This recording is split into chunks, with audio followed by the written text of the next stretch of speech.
Welcome to episode 2 of BIOACTIVE. Today we're talking about CBD and some other compounds from the cannabis plant. Specifically, we're going to be talking about cannabinoid isolates. So remember that the cannabis plant makes hundreds of different molecules, and often we consume the entire plant, whether we're smoking, vaping, or taking full spectrum products. But say you want a specific dose of CBD in your product, and the flower that you use doesn't have enough CBD in it to provide the effects that you're looking for. Or say that you're trying to make a product and can't find any flower with high levels of CBG, for example. Or, for example, maybe you want a sleep tincture to include CBN. You will have to add CBN in isolate form to get those results. Isolates, as the name implies, are single, isolated compounds. Oftentimes, we think of scientists at companies using isolates that make specific products, but it can also be one of the most affordable ways to make your own custom medicine. Today on the podcast, we have Kyle Jones, the owner and CEO of the cannabinoid company Future Compounds. Kyle and I have been internet friends for some time, but this is our first long-form conversation, and it is quite long, so feel free to take a break in the middle or fast forward through some parts. But I seriously love this conversation, and I'm already stoked to have him back for part 2. This podcast is sponsored by Boveda humidity packs. Boveda packs are meant to be stored with your cannabis flower. This helps control the relative humidity inside your jar, which is going to control the cannabinoid and terpene profile of your flower over time, so you'll never have to experience dry, crusty nugs. You may have seen Boveda packs in the weed bags you buy from the dispensary with your flower, but you can also purchase these for your home use. I highly encourage that you do, especially if you buy your flower in bulk. The packs come in a variety of sizes depending on how much bud you have at home. They are incredibly useful and affordable, and I noticed a huge difference when I started using these, and now I could never go back. I also want to note that every single Boveda employee that I have spoken with has been incredibly happy working at this company, and I have so much respect for them for being an ethical employer and helping fund education like this podcast. If you want to purchase some Boveda packs, the links will be available in the show notes of this episode.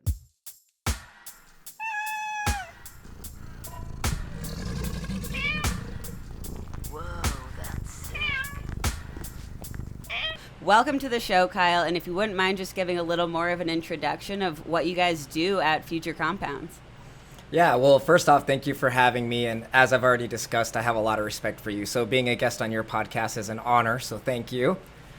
For myself, you did a great intro. I'm the founder and CEO of Future Compounds. We make super ultra refined isolates, which a lot of people use as input ingredients for their CBD products, whether that's personal or a business. And then we also make extremely high dosed, very clean, finished branded products in the CBD space that mimic essentially the clinical research that's been done on CBD so far.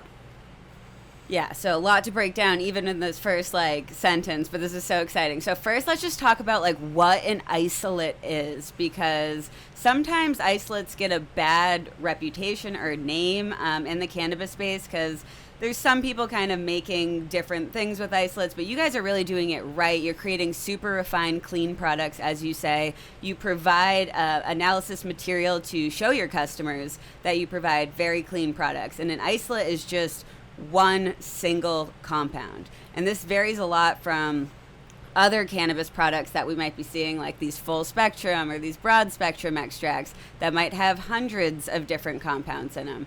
So, I mean, without divulging too many of your secrets, how do you go about producing isolate products? Yeah, absolutely. So I'll just be straightforward. Anything that we do is pretty much open. We don't have anything that we would classify as intellectual property. So I'll just kind of go into the very basics, right? So as you said, an isolate is as simple as that. It's just an individual isolated compound. And as you said, in cannabis, we have, if not hundreds of compounds within a single flower. That is overwhelming just to think about.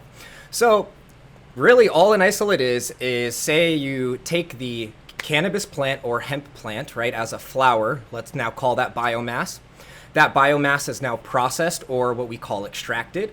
There are many ways to do that, whether it's hydrocarbon extraction or ethanol/alcohol extraction, just different forms of extracting the essential oils from the biomass.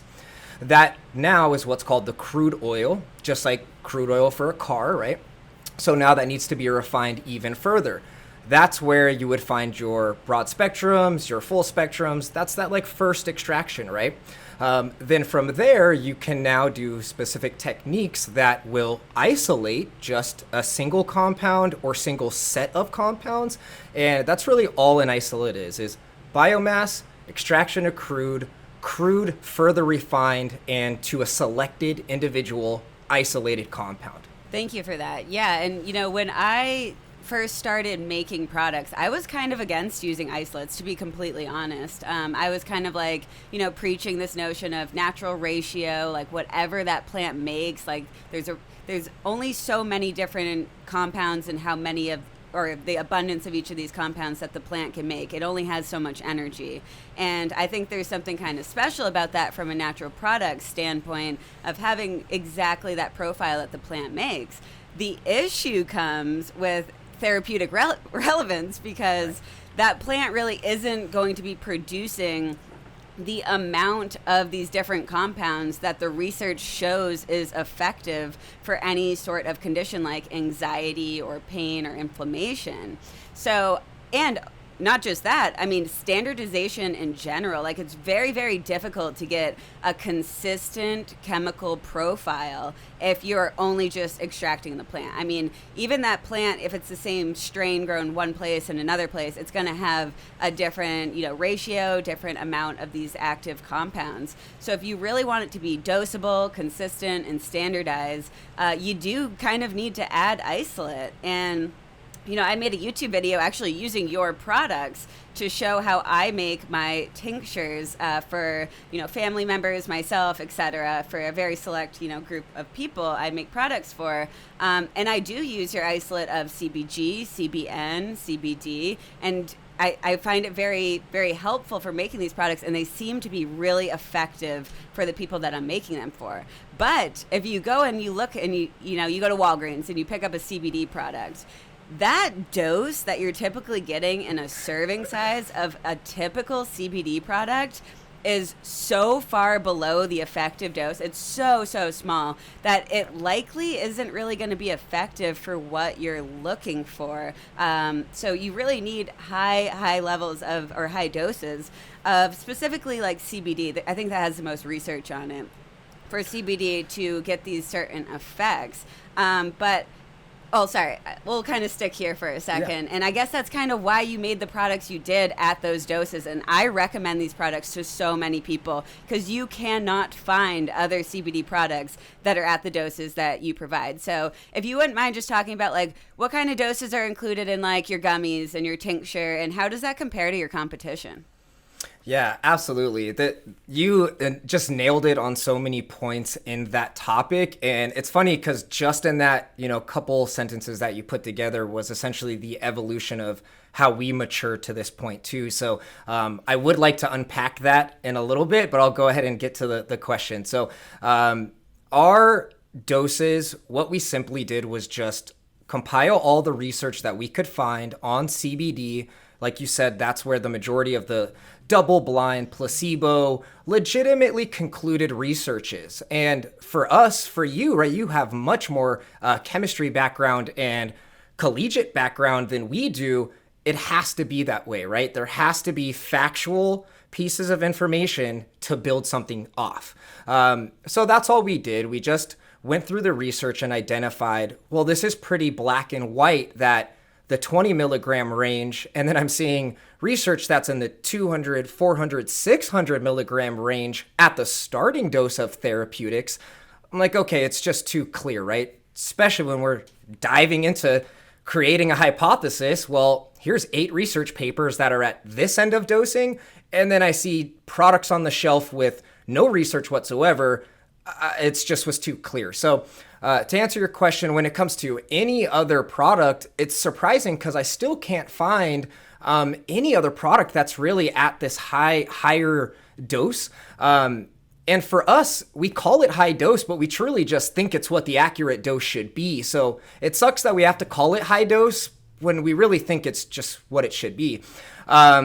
It's funny, there's not a single product out there that has the doses that we have. And I don't say that from a cocky standpoint. Please don't take it that way. Our gummies start at what we think is the lowest dose possible, which is 100 milligrams per serving. And we think that's kind of like a starter dose. It's really just dip your toes in the water and see if you even feel that dose, or if you're hypersensitive. Yeah, please go ahead. Oh, sorry. I was just going to say, I actually love that they're in 100 milligram gummies, because when people come to me and they're like, I want to start using CBD products, I explain to them that the effective dose is typically between 300 and 600 milligrams. But going from 0 to 600 milligrams is a little bit aggressive. It's the same thing if you were to start any cannabis product. You really should take kind of a stepwise approach and get your body used to that, train your body to be kind of ready to be introduced to more and more of that product. So I actually love that they're in 100 milligram gummies, because people can start to train their body really easily, and they don't need to just like start with, 500 milligrams. Absolutely. And that's really what it is. It's like a starter dose with very easy rounded numbers, 100 milligrams. It's such an easy, manageable, trackable number for you to increase to find out what your body really appreciates, right? It's such an easy way to go through an entire weeks of dosing, start at a lower dose, like 100 milligrams, maybe 2 or 3 times a day, see what your body likes, and just start to kind of evolve from there. So that's where our gummies are, is 100 milligrams. That's where you start. Our tinctures are our highest concentrated product, which is 200 milligrams per serving, and 25,000 milligrams per 4-ounce tincture bottle. And then we have really what's like used for more severe kind of conditions, or just lifelong CBD users, which is 100,000 milligram coconut oil. And that dose ranges from 450 to 1,350 per single serving. Which is amazing, because I mean, the price point that you guys are selling stuff at is the same price point that other companies are selling products at that have 100-fold less active ingredients in it. And something that I actually love about your products is you don't really greenwash them like you see with so many other CBD products. Like, the packaging is very like, it pops in your face. It's kind of like industrial. It's kind of hardcore, and I like it actually a lot, because I don't know if you've seen these different videos of these creators taking something like Monster Energy and then like greenwashing it into making it look like a health product. But that's a lot of sales in the cannabis space, is just marketing and advertising. It's really not the quality of the product or how many milligrams of active ingredients you're getting. It's just like how that product is presented to you. So just kind of a side note that I've always appreciated that about your products. Well, thank you. And it was actually intentional, because just like you said, we saw so many CBD companies where it's like a girl walking up a mountain with her dog, and it's like, this is going to save your life. And it's like yoga. It's always yoga. It's like, okay. So it was just so cliche that we're like, and first off, it's just not our style. We're like rugged technician extractors. Like, it just wouldn't have gone with our personality either. So it just worked twofold as to like, it's not that we don't believe in like being healthy and walking your dog or doing yoga. It's just, we wanted to make it more science, factual based, and like you said, more rugged and just to the point, right? Our products are the same. We didn't, I love that term, greenwash. We didn't greenwash our ingredients either. Like, the coconut oil, it's simply just very good organic coconut oil in isolate. That's it. There's no like fluff and puff. There's nothing to skew what you might get from the product. Same with the tincture. It is just simply organic flavoring. And yes, we wanted some sweetener, so we just use stevia, right? There's no craziness in it. It's very straightforward. And then the gummies, that, of course, gets kind of, it's got a lot of ingredients. But yes, we wanted to stay away from the greenwash kind of marketing fluff and puff and just straight to it. We didn't want to essentially take advantage of people from a marketing standpoint. We wanted them to be able to divulge and get very, very quickly to what they need to feel better. Cool. Yes. Yeah. And I guess to the point of like making decisions by yourself too. I think what's really cool is when you purchase isolates, you can really customize your product for yourself. And you can also you can make a product that is really affordable and accessible, which if you do take a lot of CBD products and you're used to purchasing your CBD products at a boutique or whatever, like great, you should keep supporting small businesses, but for a lot of people, like the price point of that CBD is just so far beyond what they can afford. So, I mean, again, like if you do make products at home, you can add, you can add some THC into your products and you can add other active ingredients. And this is something, we'll talk about the research more too, but I think something that the research is really missing is the concept of synergy, because we have some research that's just THC for things like anxiety and pain and inflammation. Then we have just CBD, and a lot of people are saying, like physicians would say, just take the research on CBD and the research on THC and try to figure out where that perfect medium ground is. And we don't know if that's true, and we still don't know if that's true with, hundreds of different compounds in there. So I think for people who either don't want to use THC or don't want to leave anything up to guessing, just using like a CBD isolate can be a great starting point to your like healing journey or your just introduction into cannabis products. And for any of the listeners too, if you're wondering if CBD is psychoactive, if it's gonna make you feel high, if it's gonna make you like feel anything specific, it doesn't make you really feel anything specific, but it is very therapeutic.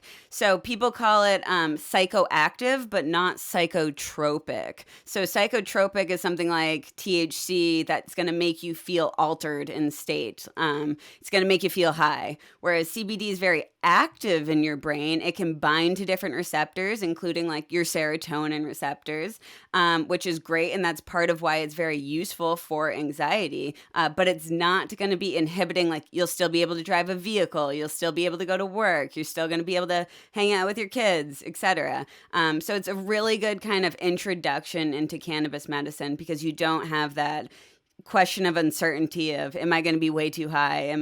Is this going to be very unpredictable effects? Yeah, you nailed it, and thank you. There's so many people in our industry, the cannabis industry specific, that miss that point. Psychoactivity just means, is it doing something neurologically, right? Is it connecting to synapses? Is it working with receptors? Something that's psychoactive. And yes, CBD is psychoactive. A lot of things. Coffee. There are so many things that we consume that are psychoactive. The easiest term that we like to use is it's psychoactive but non-intoxicating. And it's just such a common term that people understand. Oh, okay. So it's doing something in my brain, but it's not like as if I was getting drunk where I'm essentially inebriating my thoughts, my actions. So like you said, it's very therapeutic. It's very basic. I like to put CBD on the simple analogy of take cannabis and then take just the body high. And that's like kind of what you could call like the feeling of CBD. It's just a physical relaxing compound, right? Yeah, and I kind of just love to ask people this too, but do you use CBD products? Do you use THC products? Like, what are your favorite products to use? Yeah, so I used to consume a lot of THC-based products when I was younger. I'm 32 now, so I'm not an old man, but I do have 2 children. I own several businesses, and when we had our second child, I quit smoking cannabis just because I started to get like really paranoid and a high amount of anxiety from THC. Specifically, I also I started cultivating at a young age. Out of nowhere, I started to really generate like major allergic reactions to dry cannabis where I would get hives. Yeah, so if I was walking through my gardens and brushing up against plants, I would just end up breaking out in hives. My body started to truly tell me I don't like THC. Okay. So you gotta listen to your body. It's like the most important skill you can have in life. So good for you. Thank you. So, I mean, clearly if I'm just like having high anxiety, I'm like overthinking, I'm in paranoia. Okay, I'm not going to do that. So I decided to not smoke Delta 9 THC, tried to consume Delta 8. It was more mild. And then we were already into like high CBD production and things like that. That's when I just fully quit smoking high THC and went all the way into CBD. And I can't even tell you, my anxiety is more manageable than it ever has before. And now I will say I'm not like clinically anxious. I haven't been like diagnosed or anything. I don't take any other medications. It's just normal like life stress, right? Like, how's tomorrow going to be? Like, is my business going to survive? Are my children taken care of? Just like life stress. CBD has reduced that so much. It's been a blessing. Reducing that anxiety has increased my level of sleep tenfold, right? Just stress, right? Stress increases cortisol. There's so many things associated with stress. So relieving stress and anxiety is probably, I would think, one of the healthiest decisions you can try and make for your life.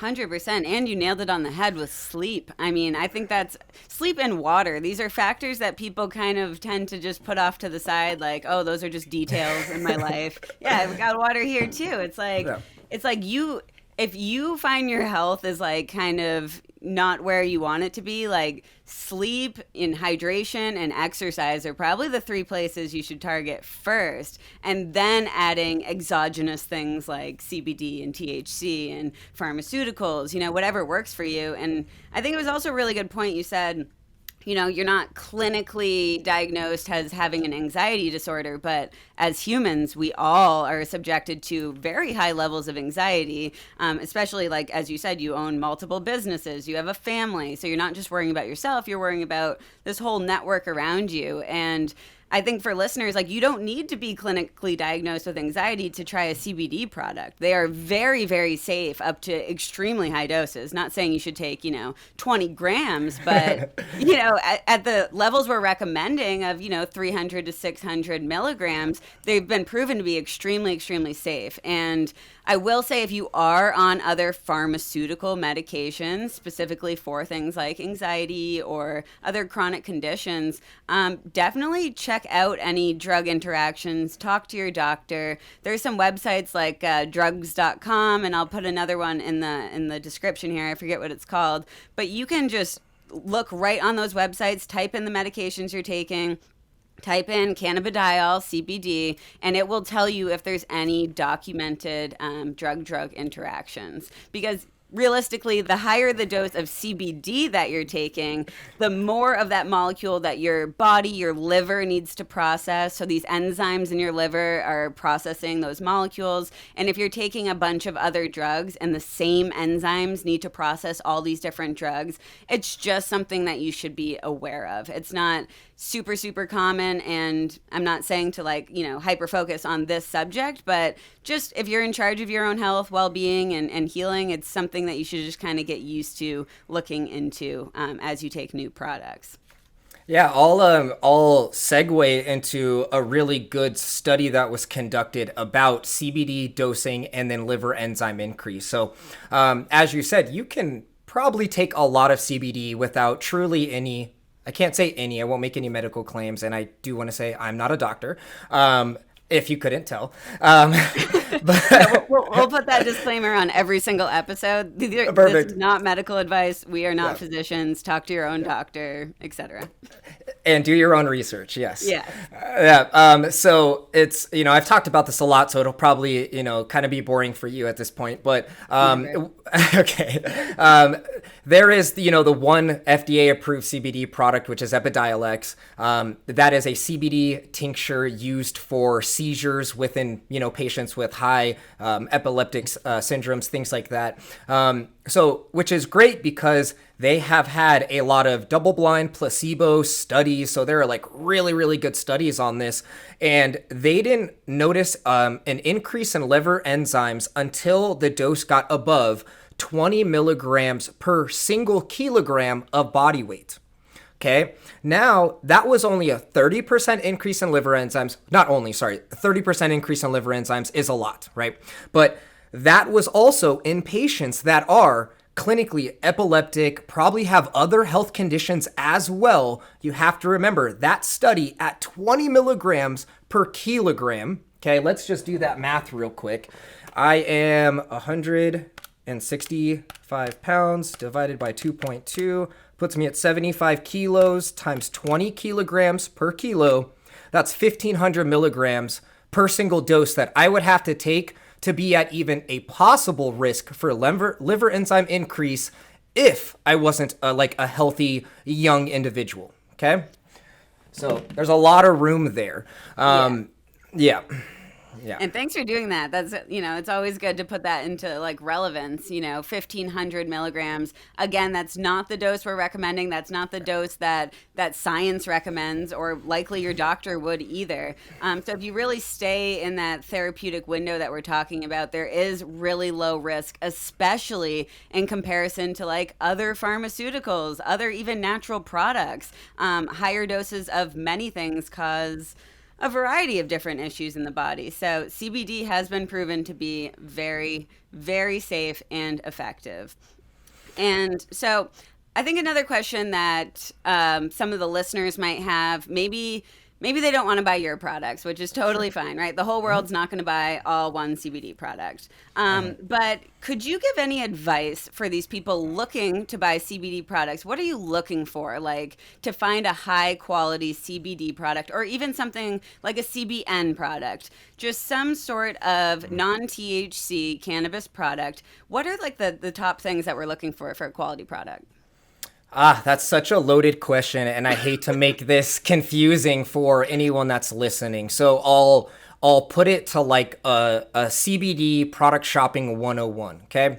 First, you want to absolutely make sure that the company seems like an established, mature business, whether it's a small business or a large business. At least it's been there, right? It's not just, it'd be the same as if you were shopping online and the website looks janky. It looks like a scam. Okay, don't buy from that, right? So just first look for maturity in the sense of you think you can trust that brand. Okay, that's first, right? As you would anything.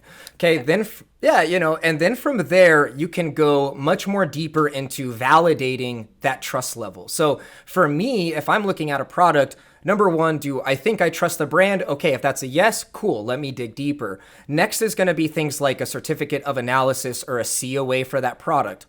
What a certificate of analysis is for the, kind of beginner listeners is most companies, there isn't regulation in the hemp space. So not every company has to do this, but most companies who are transparent about their products will have their products tested.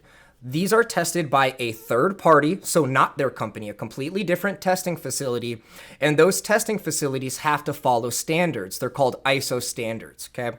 So those facilities, the testing facilities, should run multiple assays or different tests.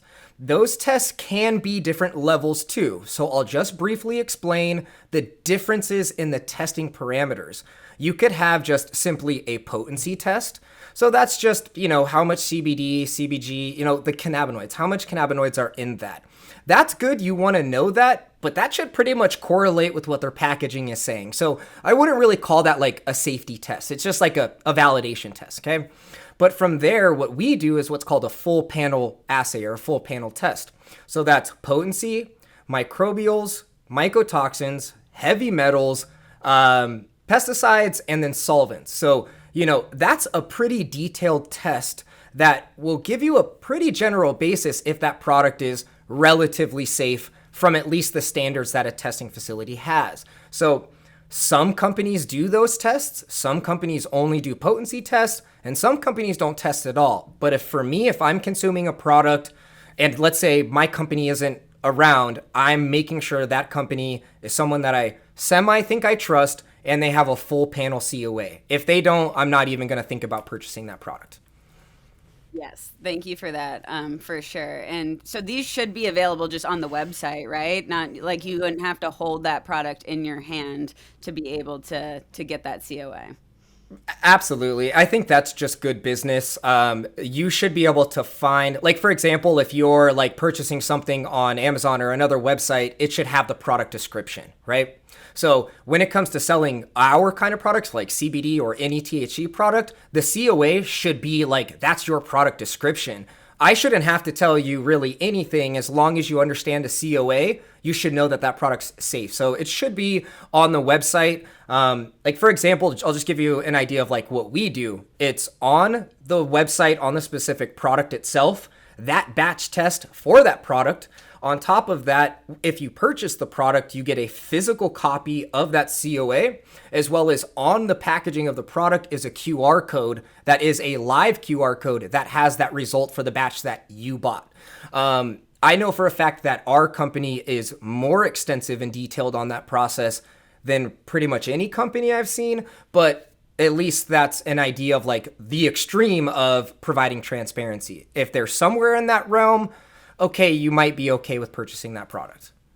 Yeah, and I really think transparency is key. And you kind of described these different ways that you can see the transparency of a company. But even further, like if you're diving further, most of these companies will have a social media account too. And I really appreciate when different CBD companies or even dispensaries and THC companies are talking about their products. They're providing educational information on them because like that is who we want to see providing that information. You're producing products. So if you can make videos or even posts or anything about these products, look at their reviews, look at the comments on their social media videos. You know, does it say like, I hate these products, they didn't work for me and they tasted like shit? Like okay, like maybe I don't want to buy that product. Maybe I'm going to go to something else. So there's a lot of different companies out there.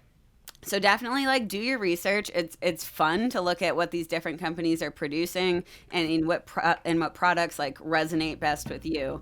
And I think you guys do a great job at that too. You know, you've really become more and more, present on social media, and I love it because it's not just these like quick facts that everyone wants to hear. You're kind of digging into like the nuances of the CBD industry, and you're talking about the research, and you have other people talking about it, and you're really trying to just increase that transparency and answer questions that people have, which is huge. Yep. Absolutely. And thank you. I have a lot of respect for what you do. I wish you were on the team. I love what you do. I love your style of content, and you're just so fluent on the camera. I really, really love what you do. I could engage with your content on a daily basis. I love it. Of course, yeah. And it's, if anyone knows, actually, you could probably speak to this better than I can. It is so hard in the THC, CBD, or just in the cannabis education space. Social media hates us. It sucks. Like I don't know what to do here. Dude, I just talked to someone from Meta, like somebody who actually worked at Meta. Yeah. And he was actually it was one of the people who helped get my account back when it was banned 10 times last year, literally 10 times last year, which is crazy because I do provide educational content. But he was essentially saying, like, you wouldn't believe what is on the algorithm as far as like preventing cannabis information from reaching the masses. Wow. Like it is integrated into into that platform. So, he told me like I'm obviously shadow banned because I've been deleted so many times, and I constantly produce content about THC, CBD, cannabis, which I don't care about. Like I mean, I'd love to reach more people. That'd be great. But as long as I'm reaching the people who need my information, that's all I care about. Whatever. But it's pretty messed up that these platforms that we think are these like free form, by chance, you might create really nice content that reaches everyone. It's just not going to happen for a lot of people in the cannabis industry. And that's unfortunately a reality that we kind of have to deal with because there's nothing we can do about it. Even this person that I was talking to at Meta, he's like, yeah, I have no control over this either. It's far beyond me and it's far beyond you. And it's like, great. Well, and it's really frustrating because, all from an educational standpoint, it's just, I think, ignorant because we should be able to share and express. We're not always going to be right. No one's ever right, consistently. So it's like, we should be able to just have open speech. We definitely won't get into that conversation right now. But so from my side of the table as a business, this is how I feed my family.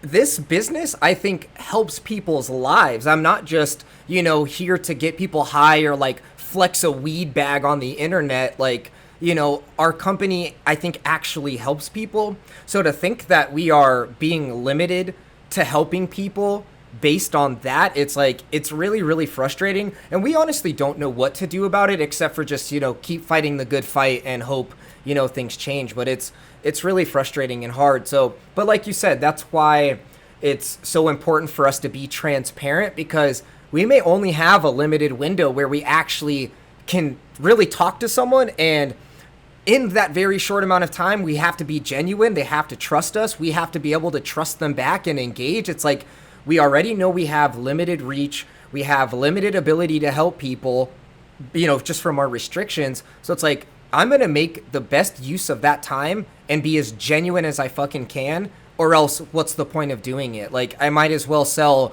shoes or used cars. Like, there's no point, right? Yeah. So Couldn't agree more. But I mean, we'll keep fighting the good fight, and maybe eventually we can change the world. All right. So this portion of the podcast is called High Thoughts, and it's going to be questions from some Patreons, which I encourage to also be obscure as possible, but you can ask anything that you want. From Ragstone26, and they ask, I have tried making products with Future Compounds isolate before. When I add the isolate to my container with like the rest of my extract, it stays in little chunks and doesn't fully dissolve. Do you have any recommendations to prevent this from happening? Okay. Yeah. So isolate is an oil-based product, right? It's an oil-soluble compound. So if you're mixing that with another oil-soluble compound, you're going to, if you want those to homogenize, number one, you're going to have them both be in a liquid state before, semi-liquid state before introducing each other, right? It's the same as like if you were to try and put sand into like a piece of bread, it's like, it's just not going to work. So if you wanted to mix, like, let's say dabs or concentrates with an isolate, you're going to have to get those into a much less viscous state. And that's hard for the, like, just normal person at home without like lab equipment. So, the other really, really easy way is to just mix any of these cannabinoids, they're oil-based, into a really like liquid oil, like an MCT, a coconut oil, anything like that. They'll dissolve relatively easy in those. So I mean, it's, or you could simply, like, let's say you're just trying to consume, you could literally just like take a dab, take a little bit of isolate and like smoke it like that. Or, I mean, there's different ways. You might just have to get a little bit creative with it, but yeah. Cool. Yeah, I appreciate that advice, and hopefully they do as well. And what I recommend too, like when I'm making my extracts and products, I'm using some sort of infusing device, because I add in some flour, whether it's THC flour or CBD dominant flour, and then I add in the isolate to kind of supplement that profile. So I make sure that when my flour is done infusing into the coconut oil, as you're talking about, Kyle, I make sure to add the isolate while it's still warm. And I found that helps like more than anything when you add in even a lot of isolate, because I'm often adding, maybe it's like 500 milligrams of one compound, 500 of another, 500 of another, to these different containers. So I make sure to add those right after it gets out of the infuser, and it seems to go into solution really easily. If you have a oil or something that's not warmed up, I would just, like, your hottest setting on your tap water, create a little water bath, and then put your container into that little water bath, and that should heat up the oil, not too much to like, have any degradants, but enough to allow the solubilization of these different isolates into solution. I don't know if you guys ever do that too. 100%. I mean, you nailed it. If you're taking isolate into like an edible oil or a consumable oil, it's actually relatively easy to get a homogeneous solution. It does absolutely need to be warmed. So again, if you're at home and don't have any lab equipment, one of the best techniques is doing like a double boil like you would with chocolate, right? Where you like put chocolate in a glass container, and now that's sitting over boiling water in a pot. Very easy way to like kind of do that at home, right? So heat up your oil, whether it's MCT, whatever you're infusing, mix the isolate, have that fully homogenized, and then possibly mix that with your other. Again, it's just about, if you try and take too many solids at once and have them all homogenize at once, that's very difficult, right? So when we're formulating ingredient at a time depending on what temperature rating they can take, what's their solubility, things like that. So, but if you're at home and you have the desire to make a tincture, get your oil warm, hot. You can go, I'll tell you our settings. We're at, gosh, we're in Celsius, so I'll convert it. In Fahrenheit, we're at about 100 Fahrenheit on just like a regular oil. Make sure the boiling point of that oil is far below that, right? Or sorry, it's higher than that, so you're not going to boil your oil.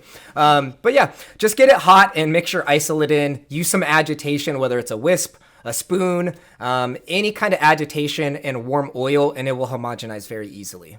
Yeah.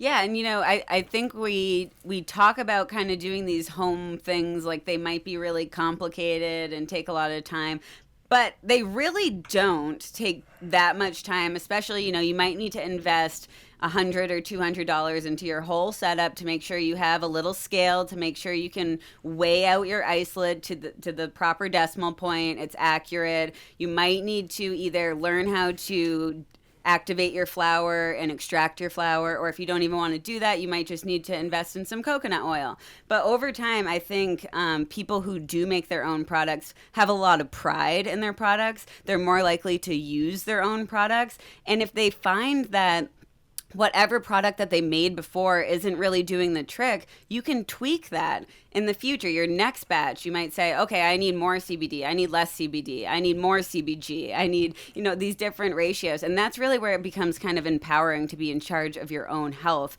because you're the one making your medicine. And over time, it's actually much, much cheaper to make your own medicine compared to purchasing from, again, some of these companies that are charging a lot of money for CBD products.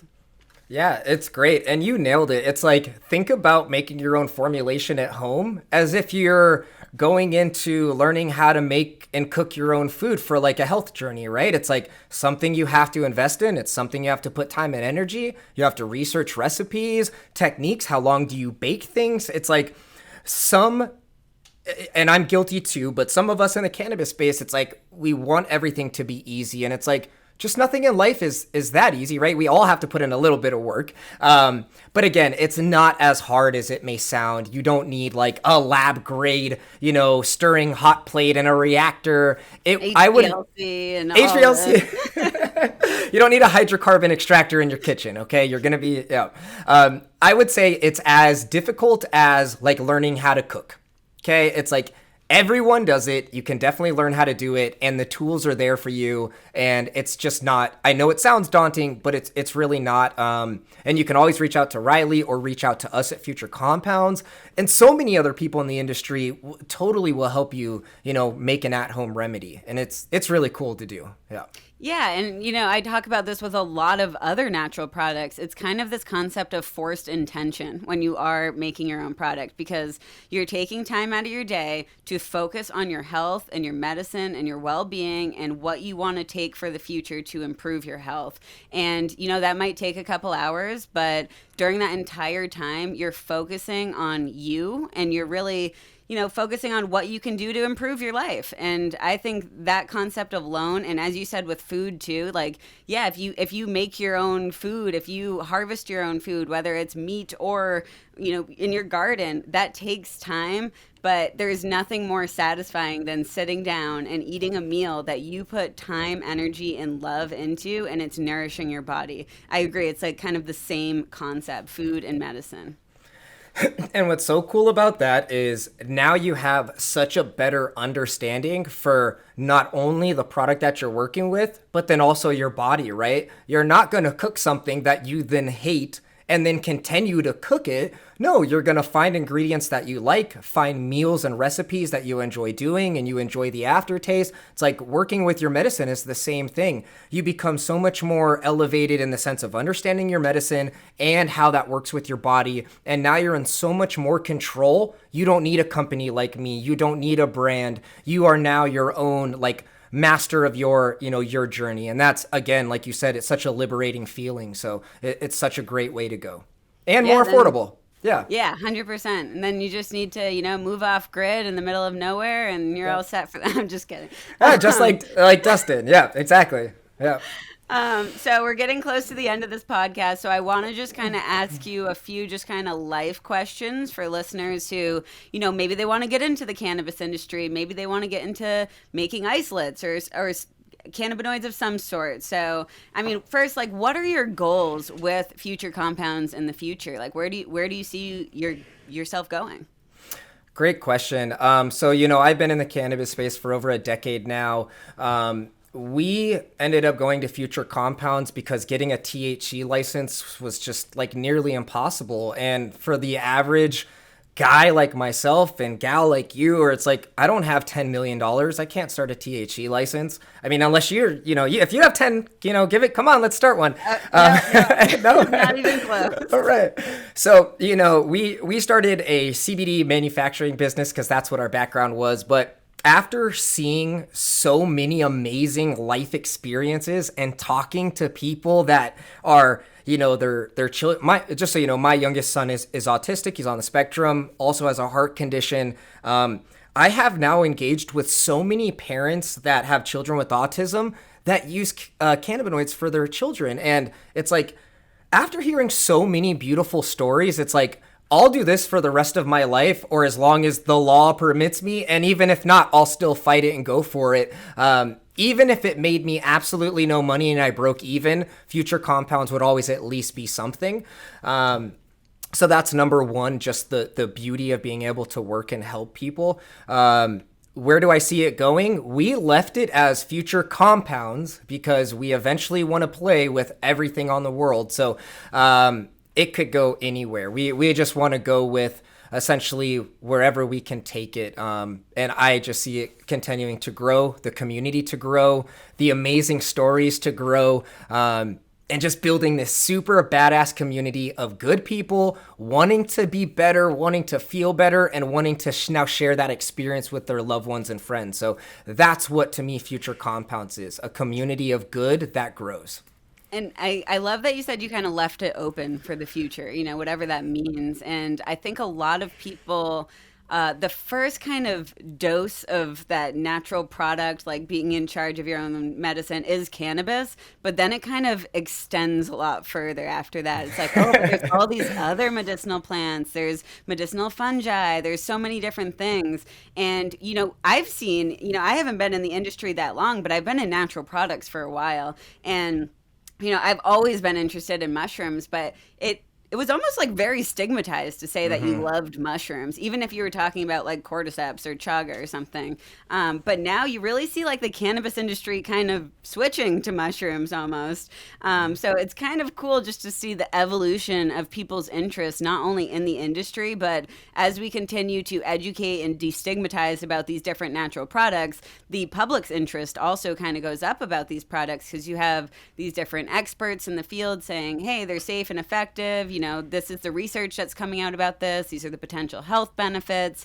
And then you have companies like yourself that are then going to take that research, that information, and make it accessible and make it public for people to actually utilize these products for their own health and well-being, which is awesome.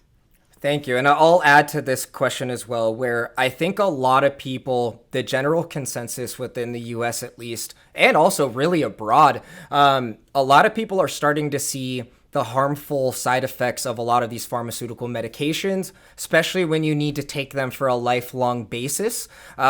Every pharmaceutical compound has 10 side effects that need 10 other pharmaceutical compounds. It's just this cascading, we'll call negative loop of needing to take something. I think there are much more natural approaches that can provide similar results with less side effects. And I think there's just so many people that are now also kind of gravitating towards that concept of, can I do this naturally? Okay, or could I supplement something natural? And I think that that's just such an important process, right? We can't be so dependent on a corporation and a synthetic compound if it has extreme amounts of negative side effects, okay?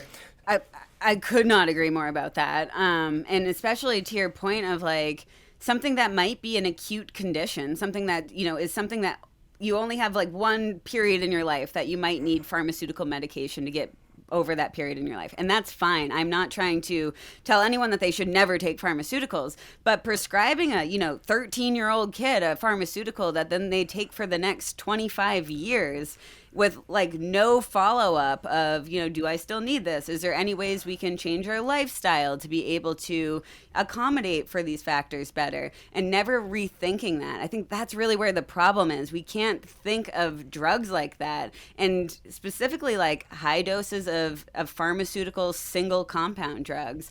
I think that is kind of where it gets a little sticky, but of course there's uses of pharmaceuticals in your general well-being. Everyone goes through these periods in their life where they need some help, and using a physician and using a pharmaceutical, that's a lot of people's solution to that. But natural products can be a really good, safe way to use products over time, or even in acute situations, and never have to go through the pharmaceuticals. And as you said, all of those adverse effects with almost every pharmaceutical on the market. Well, and that's such a great point. And here is the biggest example is we just went through a global pandemic where depression was so skyrocketed, anxiety skyrocketed. People were so lonely and scared and worried. Okay, a psychiatrist is possibly going to prescribe you a high antidepressant or high anti-anxiety medication, but like you said, with no follow-up. You could be now 10 years down the road from what could have been a 2-year natural remedy to kind of ease your nerves and make life a little bit more manageable, to then get back on your feet as the world started to open up. But we're not seeing that. We're seeing children at 8, 10, 12 years old being prescribed medications, and like you said, with no nurture or follow-up.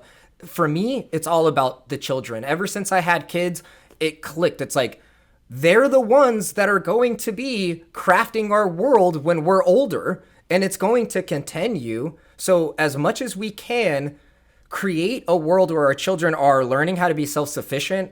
They're learning how to be like in tune with their bodies and kind of create the future as they see fit. And that's a healthier route.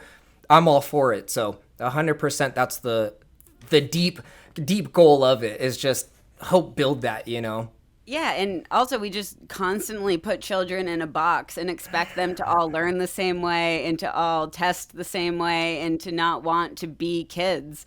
I mean, like, we see kids playing, like, we need to give them more opportunities to get out that energy and that creativity. And maybe not every kid should be learning the same way. We all have different brains, we all have different needs, and just medicating and sedating is almost Sedating. never the answer to Yep. anything. No, I agree. Sedation is the perfect word. And it's like, I'll give you an example, right? When I was young, they tried to classify me as like ADHD or ADD, right? And they were probably right. Like, let's be realistic, okay? I have racing thoughts. I'm always energetic.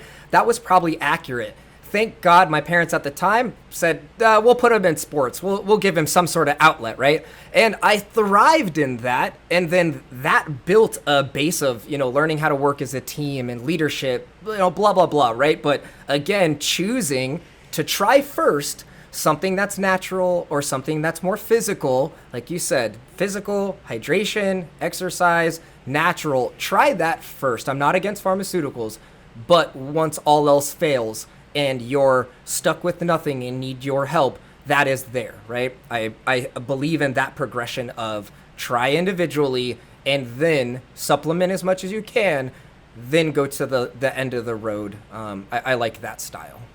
Yeah, and I think a lot of parents are probably a little apprehensive to try natural remedies because they might think it's kind of just like this hippie magic thing that doesn't actually work, without knowing that 60% of pharmaceuticals come from natural products, but they're usually changed a little bit and, patented, et cetera. And the natural products are really complex. There's a lot of different molecules in there that are kind of working together. And I think another huge issue is the time it takes to research and fully understand these natural products. And that is kind of the goal of this podcast, is to save people some time in researching, or at least give them a starting point of where to research natural products, because it is incredibly daunting to want to, like, I had migraines and I wanted to help cure those migraines or at least treat them with natural products. But, I actually don't use cannabis for my migraines because it's a vasodilator. In Right. every migraine medication is a vasoconstrictor. Right. So cannabis typically makes my migraines worse. So I'm switching to other natural products. And I'm fine, like, trying new things on myself because, Yeah. N of one, you Right. got to.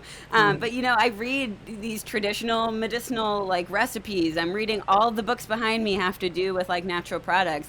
And I'm really just trying to understand, like, mechanism and chemistry and pharmacology. But if you don't have a library of books behind you and you're not really familiar with the concepts discussed here, that is extremely, extremely difficult. And I can see why people would want to take the more simple and calculated route of pharmaceuticals. And yeah, I mean, time is like the biggest constrictor of, I think, everything in life because you can't do everything, especially if you have multiple companies and a family and a farm and a garden and all these things. There's just not enough time in the world. So I think that's a limiting factor, at least from what I've seen. 100%. And again, you're just right on the head with it. So, but that's why we chose to go with a simple isolate formulated product, because there is research, we can express it, we can show it, and we can be very transparent about the product and the test results because it's not convoluted, right? Of course, you and I know that isolate is not the most bioavailable form of cannabinoids. All of these, a simple formulation without surfactants and things like that is not the most bioavailable format. It's not. But we know that it is daunting because we've spent 10 years in this field and it's still daunting for us to try and find the right information. So we just tried to make it as simple and straightforward as possible, knowing that there is room for better as we build a level of trust within our community and can start to have people become comfortable with how we like our style of educating. And then before you know it, now we have a community that understands cannabis. They trust us. We know that we're not perfect. Let's build together. And hey, guess what? Now here's water soluble. Now here's nano. Here are other adaptogens. Here are other things that we can do. And guess what? Now we're working with universities.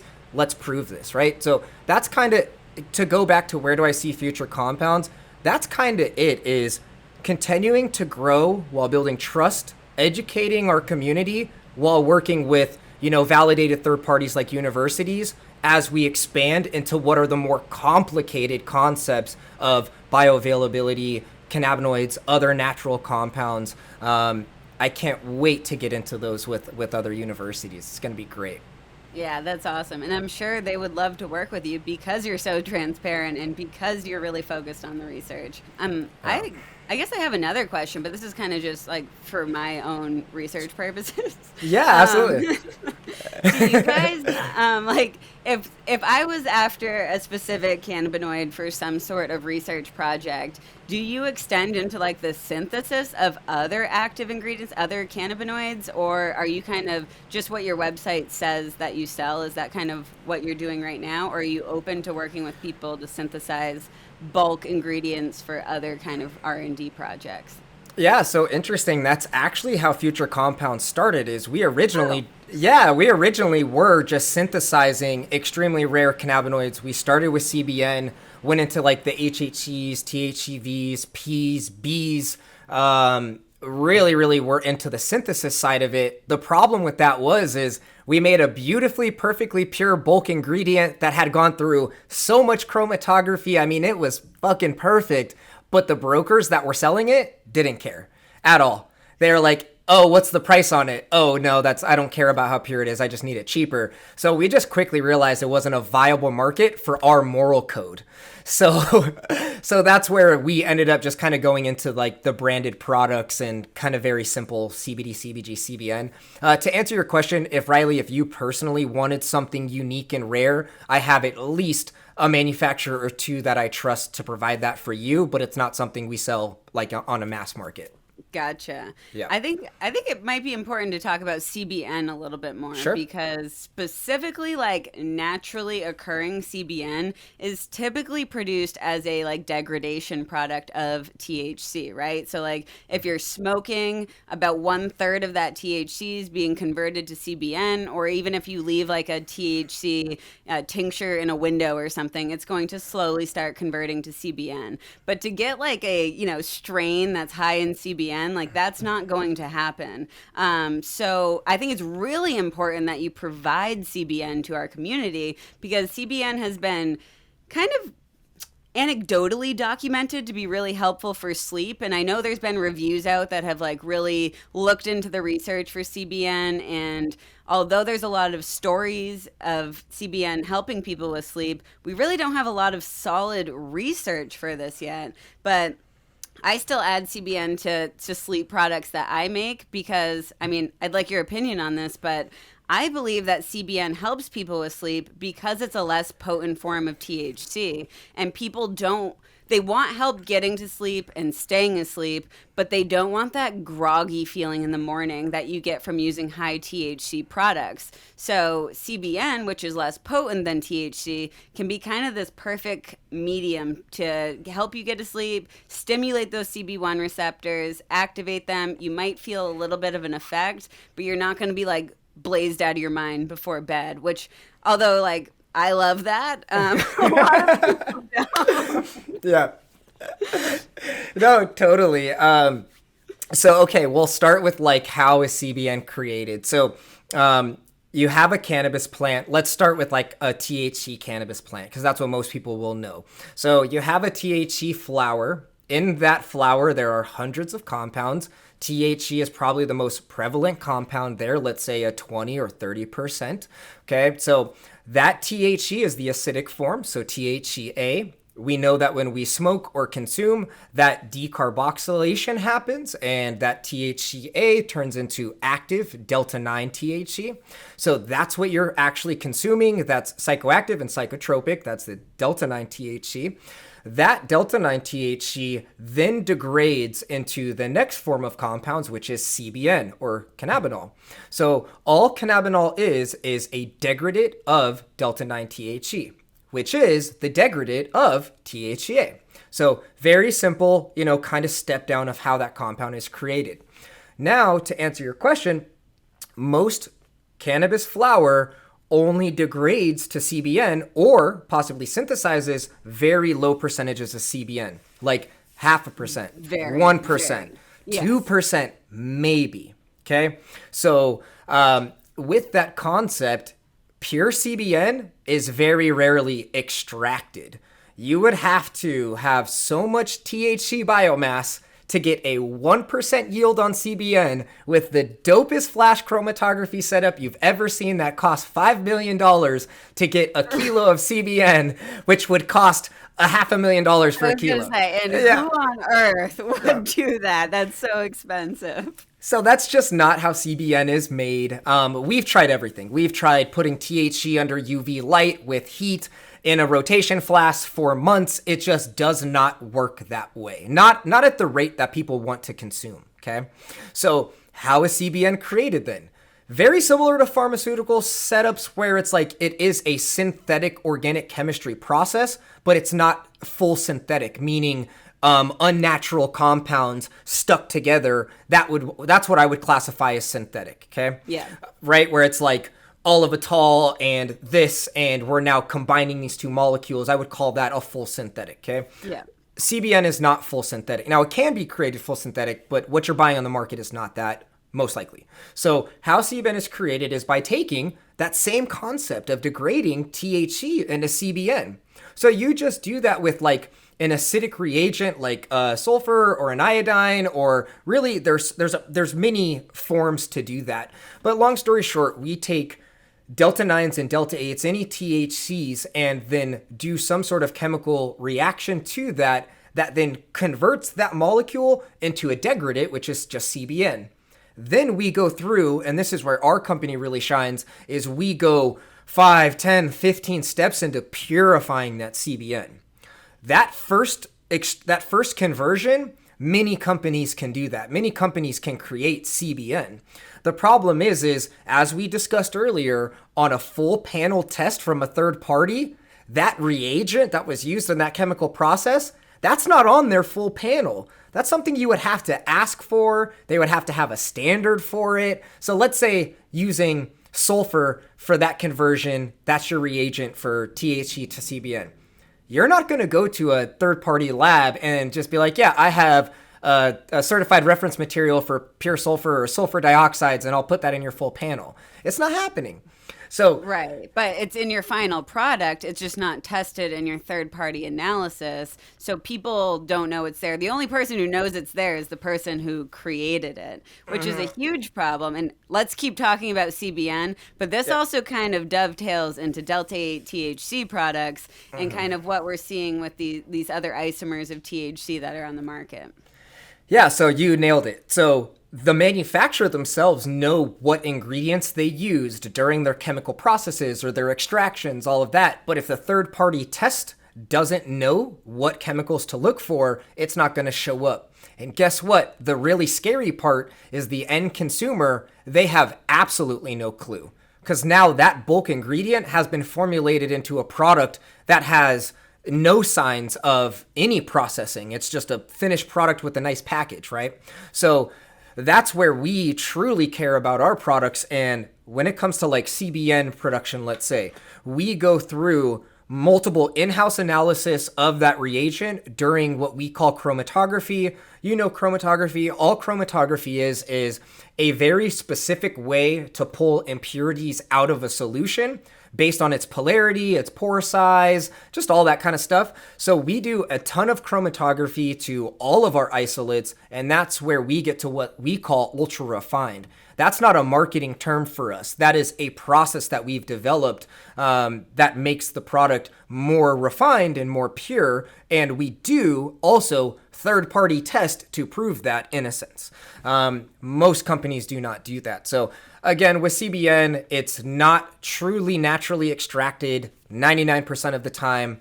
99% of the time, it's not ultra clean and refined like ours, and the end consumer just will never know. And the manufacturer will never tell you. So it's unfortunate, but that's why I hope you guys can trust us and come to us for that kind of product, because we do care about that. So 100%. And, you know, going back to Delta 8 products now and these other products, I've always said there's nothing inherently bad about Delta 8 THC. It's actually a great molecule to use. It's great if you don't have access to Delta 9 THC or you want a slightly less potent form of Delta 9 THC. The issue comes with these people that are trying to produce it and they're not held at that same standard that you're talking about. So they could potentially be releasing these products that have these other products from synthesis, whether it's, you know, a solvent or a chemical or something else that's not being tested for, and it's making it into that final product that people are then ingesting at relatively high doses. If that Delta 8 THC was pure Delta 8 THC, I don't think we'd be seeing any of the adverse effects we're seeing from these Delta 8 products.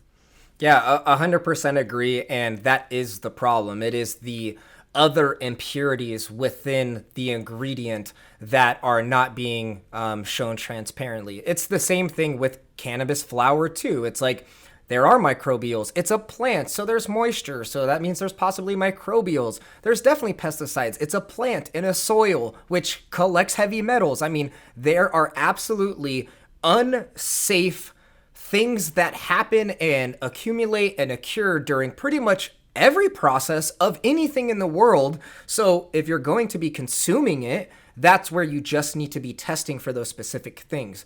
Cannabis, CBD, it's no different. If you're going to be eating a food source, you also want that same level. It's like, are you eating organic or are you eating foods with, you know, processed ingredients that are keeping that from degrading? It's like, it is, again, another great analogy from organic food to processed food, or refined ingredients to non-refined industrial ingredients. Same concept. Yeah, Absolutely. I think there's so many parallels between the food you eat and the medicine you take, and just, making sure that you have the highest quality and specifically most pure for the conversation we're talking about in cannabis. Something that I love doing. Well, this is Yeah. something, I've worked with a lot of isolated compounds. I've actually isolated a lot of new compounds in my Right. career and these different things. And something I love looking at is the physical characteristics of different molecules. And that's something I really appreciated when I started to use the isolate products from Future Compounds, is they actually look different. So like CBG versus CBN versus CBD, they have different densities. Some are like fluffier than others. Some are slightly colored. Some are pure white. And again, usually when we conceptualize molecules, we're not really thinking of them in like a powder form. But I think this can really help people understand the differences in these molecules, because they are physically different molecules that have different effects on our body. And even though they're all cannabinoids, they're relatively similar in structure, the small structural differences actually make them physically different than each other. And again, if you make your own medicine at home, this is another thing that just starts to kind of click in your head. You start to learn that these things are different. They might have different solubility in different oils and in different things. And I think it's cool to just like visually see the product that you're working with that's going to go into your body and how it's different. Yeah, it's actually a really interesting point because you're so right. We'll go through CBD, CBG, CBN, and like what the physical differences are, okay? So you look at something like CBD, where since it's an extractable compound, meaning there was no synthesis needed, it's just extracted, it's relatively like kind of looks archaic, where it like could be yellow, it could be slightly tan, it could oxidize, it still contains some moisture, but it's like a dry powder. I would classify it more as like a flour type consistency, where it can be a fine powder, but it can also clump and like can have slightly different colors. Okay. CBG is like really interesting because it's really oily, but like really fluffy. Like So fluffy. it's so cool. Fluffy. Yeah. Every time I play with CBG, I just, for some reason, in the back of my mind, I'm like, I want to stuff a pillow with this. Like, I don't know why. And don't have like a fan on in the room, because that will literally, it's just like, Oh, yeah. flow everywhere. So CBG is really fluffy, and it's so odd because now we've extracted thousands of kilos of CBG, and it's so weird, but there is something about it's the molecule itself, because we get this hemp biomass from the same farms, but the CBD will have relatively no smell, but the CBG, when purified and ultra refined, it has this like barn smell to it, like a barn. It's so Whoa, it's that's so crazy. so, and I'm like, it's kind of baffling to us because we've ran like 100 panel terpene test, and we're like, okay, it's not terpenes. Like they're all low boiling point, even the high boiling points, we've gotten those out. We're going through chromatography, so those like that polarity of a solvent, hydrocarbon terpene, that's absolutely been removed. And we're like, it came from the same farm that the CBD came from, but it has this like unique smell to it. And some batches have it more than others, and we're like, we follow the same CGMP process every extraction. Nothing changes. The same technician. So again, that's just something that is maybe unique to CBG, and it's something that we're still kind of like, it's fun to figure out. So again, just I'm gonna go different. smell my CBG after this, Do because it. I've never actually done that, but I need to now. Yeah, and it's like it might just be a unique characteristic of that compound. Again, like another just simple analogy would be sulfur. It's like sulfur has a smell. That's what that molecule provides. Okay. Now, if we talk about like CBN, very dense, very pure crystal, very, very fine powder, very hard crystal structure. If the CBN is pure, it absolutely should be snow white. Like snow white, not a single hint to it at all. If you see a yellow hint in CBN, that is a sulfur or sulfur dioxide. All that is the reagent impurity still remaining in there. If there's yellow, if there's like a orange or tan, that the majority of that is a residual solvent that then evaporated and degraded. Okay, so that's normally what that color is, which I'd rather have a degraded solvent than a degraded reagent, personally. Yeah. Okay, Yeah. it's like near impossible to get 100% of the solvents out of a crystal.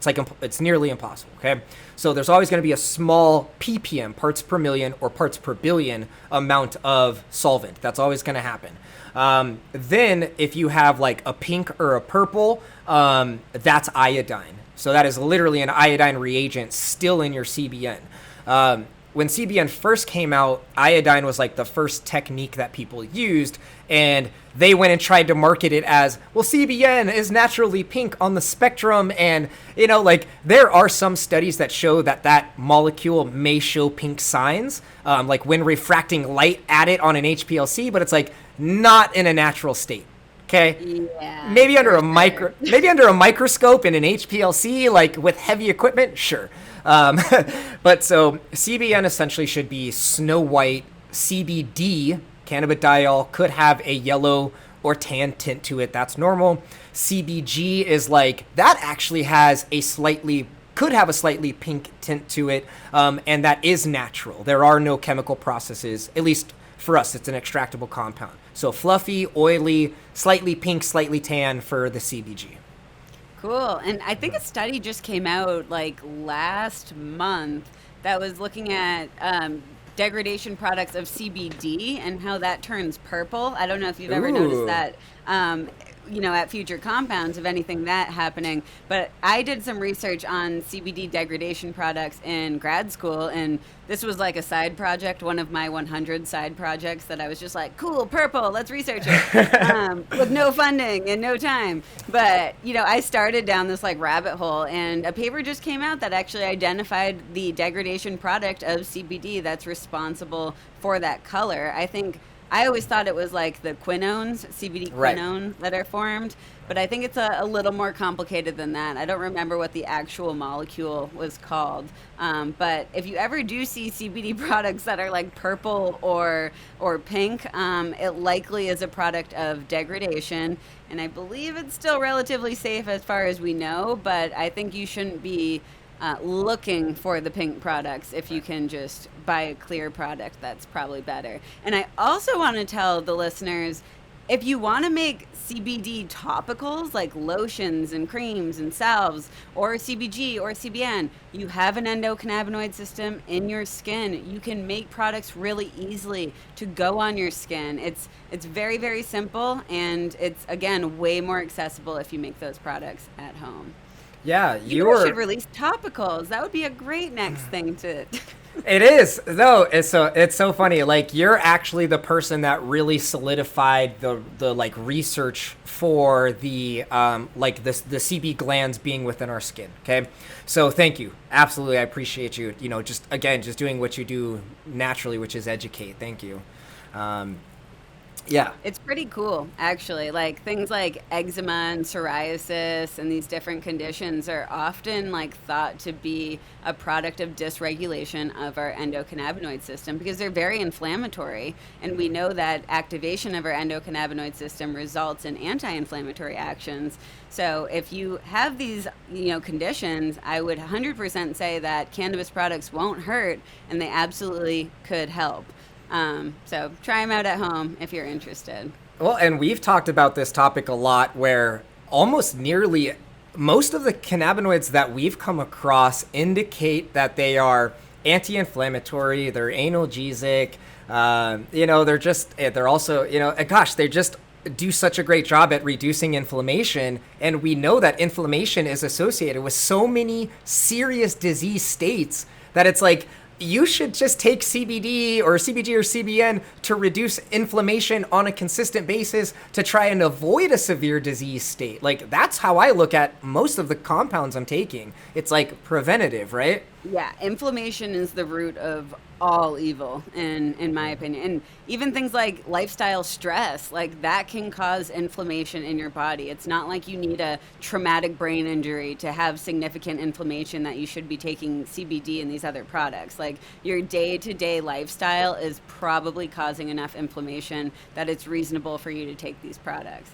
I have Oh, a question that I actually have no idea what the answer is. sure. Um, are you part of future4200.com?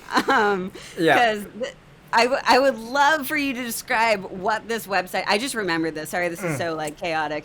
No. But so there's a website called future4200.com, and it's an absolute staple in the cannabis industry to at least browse it. Most people have an account, but a lot of people just browse it, and it's kind of like a community forum for people that are producing or using cannabis products. And it really has like saved a lot of people's careers or just like lifestyles in the cannabis industry. So, can you describe what this website is and why you guys started it? Yeah, so it's kind of funny because a lot of people don't know that we created that forum. We don't like market it. We don't market our products on there. Yeah, so my business partner, Dustin, or Future 4200 on Instagram, he's the original founder and creator of the forum. I've been with him since very close to conception of that. And the forum essentially is an open source forum, just like Reddit. Such an easy analogy. It's very similar to Reddit, but for cannabis extraction, hemp, the cannabis industry as a whole. It is now the largest cannabis extraction forum in the world. We have Whoa, that's yeah, crazy. we have 2 to 2.1 million active users a month globally. That's Yeah. crazy. Yeah.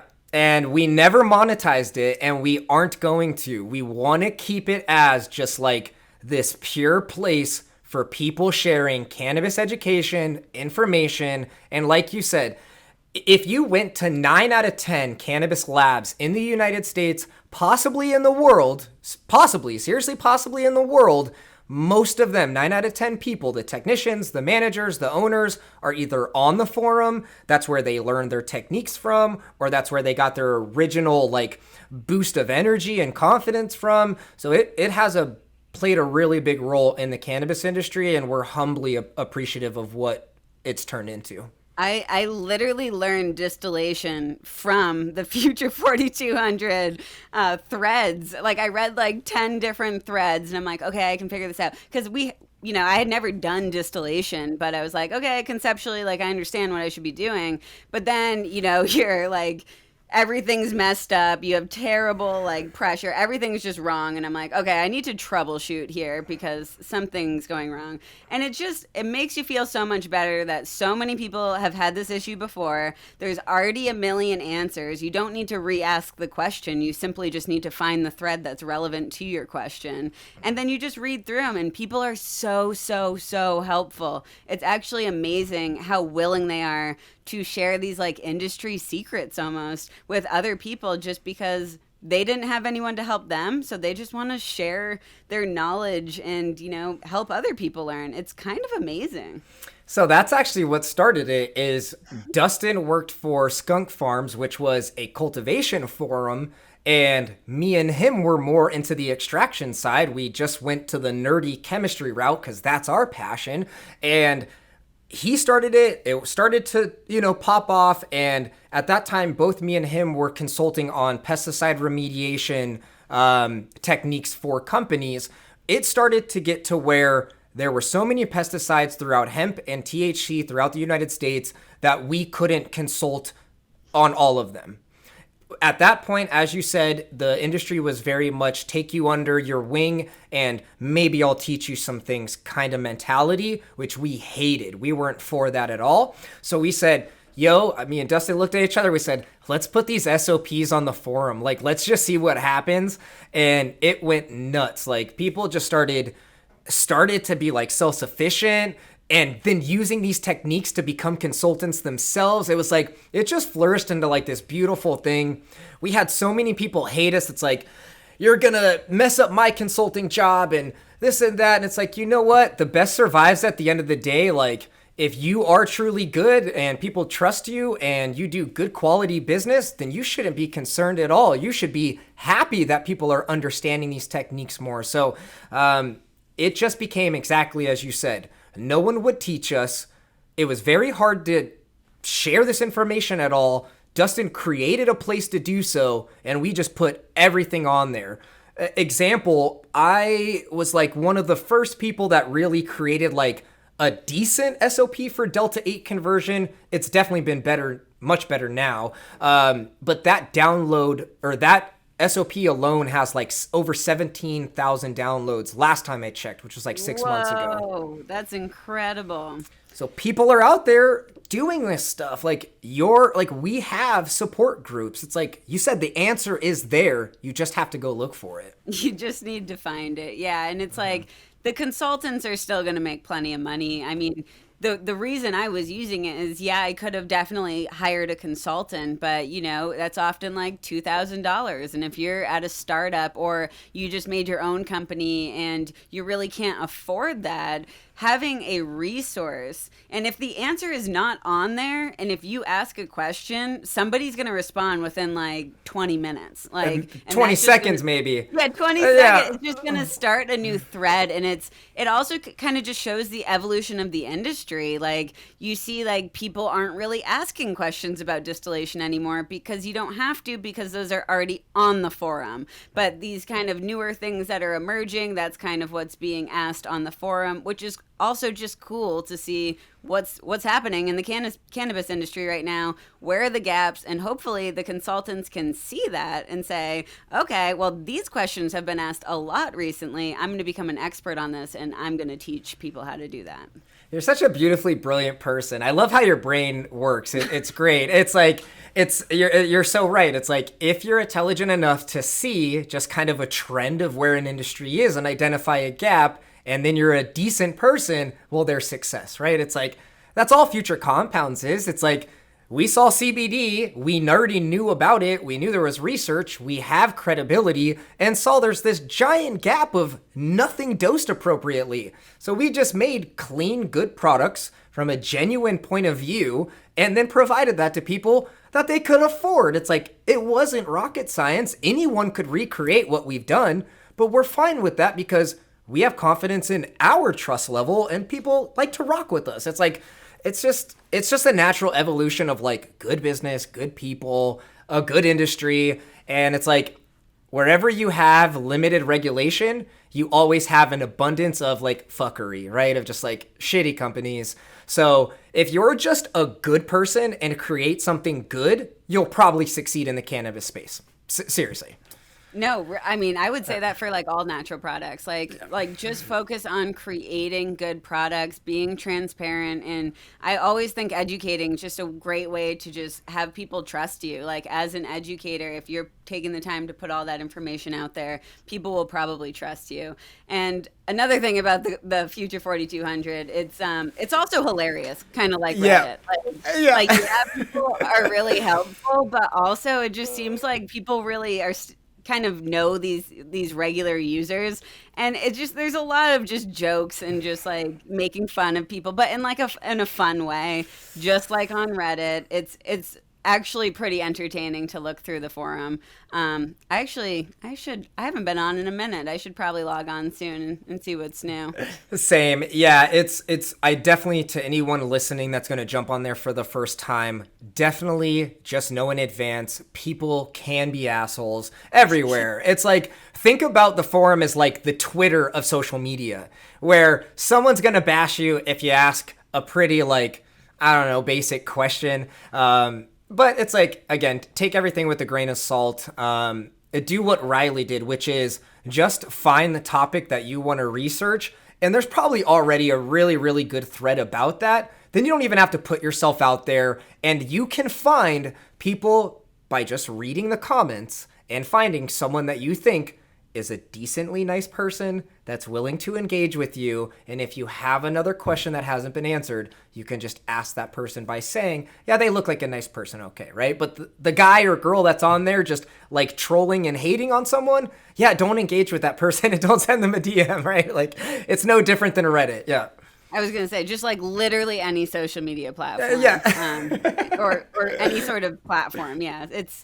Definitely just start with searching your subject matter and seeing what's already been published, because what nobody likes doing is repeating themselves 800 times. So it takes 4 seconds to research, but it's an incredible resource for the cannabis industry. And I imagine it's probably evolving into psychedelics as well, as people continue to, isolate different compounds from these mushrooms, or try to standardize or create methods for analyzing psilocybin containing mushrooms or these other nutraceutical compounds. I haven't looked into this at all. This is just kind of I'm assuming this is where it's going, but yeah, who knows? No, that's another great reason why we aren't going to monetize it, because as long as you keep money out of the equation, then it truly is just free speech.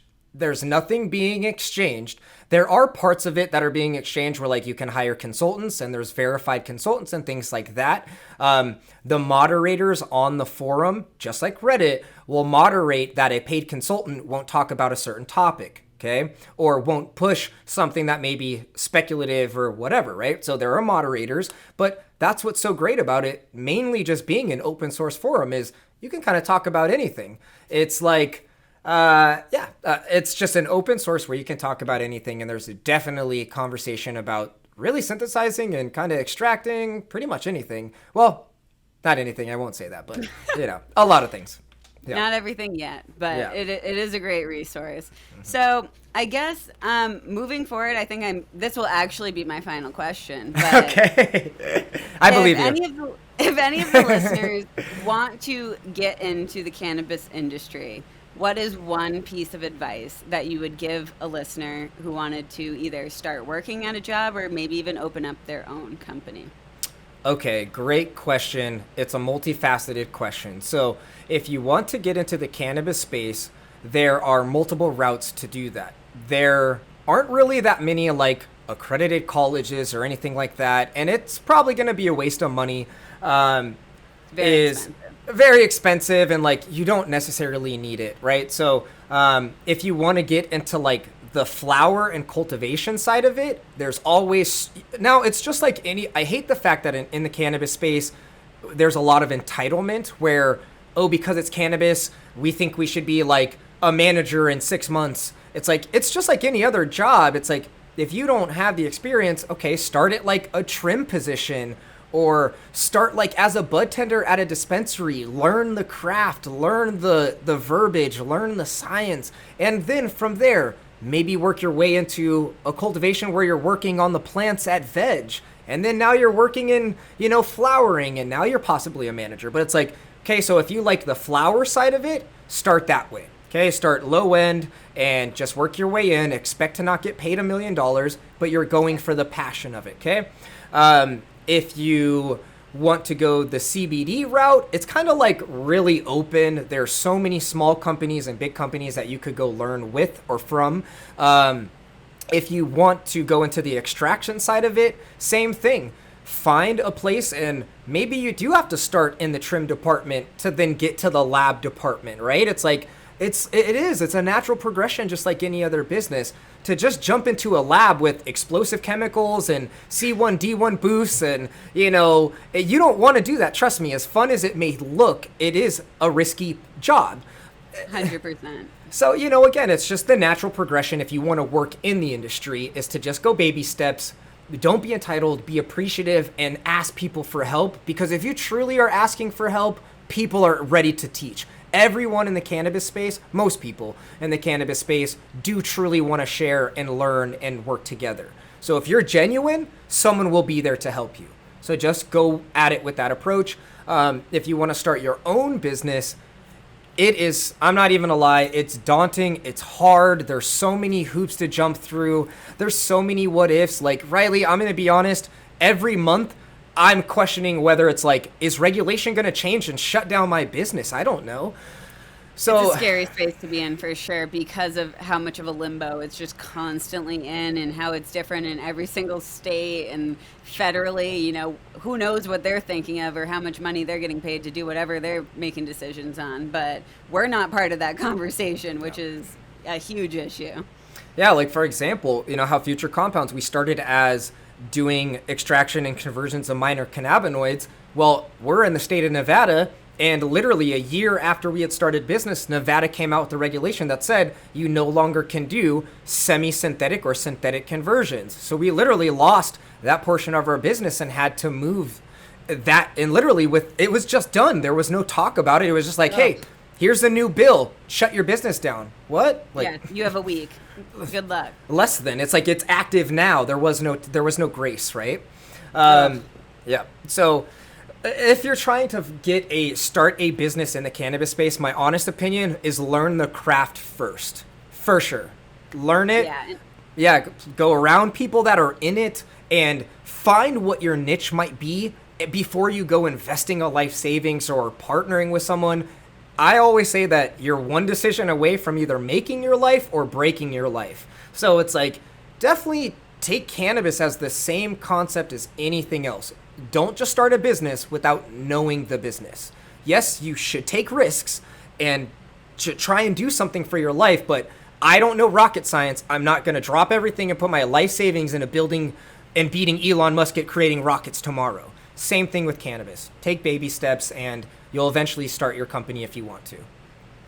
I love that advice. I think that's extremely helpful for listeners. And, I just want to reiterate a couple points that you made. One about just kind of asking questions, but part of that too is doing research on your own about no matter what your job is, whether it's a bud tender, whether it's a lab tech, whether you're a trimmer, whatever, you need to do research on your own so you can ask the right questions as well. And just the importance of getting your foot in the door. That's sometimes just the hardest part of getting into the industry is just like getting into the industry. So, getting any sort of position that works with cannabis, even kind of tangentially, like if you can work with cannabis in the cannabis industry, it's going to be a lot easier to get another job in the industry after that because you've already, you have a little bit of experience. But I would completely agree. You shouldn't be starting a business unless you're either unless you've been making products at home for like a really, really long time and you're very educated on it, or I would have a lot of experience in the industry before starting your own business because it is a lot. And in cannabis and cannabinoids, you probably will need some sort of like lawyer too, because there's so much legal landscape in this space. It's really not easy to just kind of know the laws and know like marketing, advertising. It's all extremely, extremely difficult. So it is costly to kind of take that route. And you don't need to be a cannabis consumer, but I would at least be very aware of what cannabis consumers are looking for and at least be part of the community in some way, instead of being like kind of anti-cannabis and trying to run a cannabis company. Well, and like say you're like you don't enjoy THC, that's fine. Like go to CBD, and I will totally say that like you actually kind of put a thought in my brain that's like, duh. Well, you know what? You kind of could be much closer to starting like your own personal CBD brand or formulation brand, much more simpler than like going into THC. The THC market, as I've already explained to you, it's so hard to get into that as an owner that it almost didn't seem feasible for me. And I'm a 10-year veteran in the industry, have the largest forum in the world on cannabis extraction, and I still was like, I don't know if I want to do that. Like, So again, like starting your own small CBD brand, I'm going to go back to the point of if you're a good person and you make good products and you stand up for what you do, you have a high likelihood of succeeding. But as Riley said, when it comes to anything cannabis, like I know CBD is legal in all 50 states federally, but think about banking, payment processors. You can't just walk into a Chase or a Wells Fargo bank and start a business account for a CBD business. You could lie about it, but the truth is they want you to have very extensive checks when it comes to anything banking, finances, like you said, lawyers. Man, This just happened to me at the bank. They just closed down my account. And it'll keep happening, and it's like that's just another prime example of like banking. You might have to get a cannabis-friendly bank, which guess what? They're going to charge you a very high monthly fee, like a $500 or $750 a month fee just to have that bank account. And guess what? You don't have a debit card either. It's wire transfers only. It's like, it's definitely, there's a lot of hoops to jump through. And the more you know cannabis or CBD, the more you'll be passionate to fight the battle. if you're not passionate about it, you're not going to want to fight this battle. Period. Yeah, it's not the easy route for sure, No. by any means. Yeah. Well, I appreciate all this advice. I really think it's going to help people who want to get into the industry. And I super appreciate you taking the time to talk to me today, to talk to the audience, and really just kind of break down all of these details that go into owning and operating a company like the one you have, Future Compounds, that is helping so many people provide accessible and effective medicine. And I hope some of the listeners check out your website and check out your products. Again, I recommend these to a lot of people, but I'm not going to tell you who to support. You make that your decision on your own. But this is a really high quality, great company, and obviously run by great people. Well, thank you so much. I really appreciate it. And, as I've already explained, I have a lot of respect for you and individuals like yourself that are, out there fighting the same fight, which is just trying to educate and share on a topic and an industry that we believe in does provide good and should have progress in it. So as much as I want to appreciate the gratitude you just gave me, I'd like to give it right back and say that it doesn't happen without people like yourself. So thank you. You're a big proponent of the industry too.